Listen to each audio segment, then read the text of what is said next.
think what led me to choose the DNP program here at NDSU was a large part because of my undergraduate experience here as a Bachelor of Science in Nursing student. Again, I knew that the faculty were just amazing and that they were very supportive. And another huge reason is that NDSU offers that in-person learning environment for the DNP program, which some programs do not offer. And so I get to be able to come to class and, in person learn from faculty and also be around peers, which I think is a great way to build relationships and grow on those supportive relationships. And then we can be hands-on in the labs and things to that extent, which also help me grow and learn better.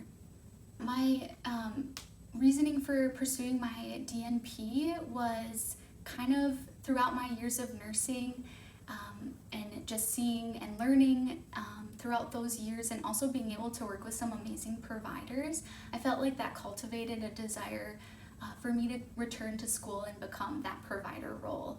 I felt like adding the nursing aspects that I have gained throughout my experience, but adding that medical provider role part would cultivate an overall really well-rounded provider to help me give the care that I would want, what I always say is my family member to receive, is the care that I want to provide and what I've seen some providers do. And so it really just gave me that desire to want to be that role in someone's life. Yeah, I would say the top three things that I like and admire of the DNP program here at NDSU is, number one, that I feel very supported by faculty.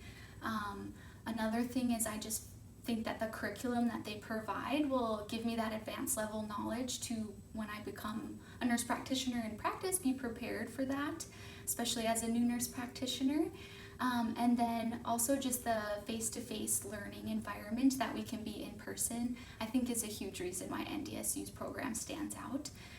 Because you can really build those relationships and ask more questions and just really dig a little bit deeper when you're in person.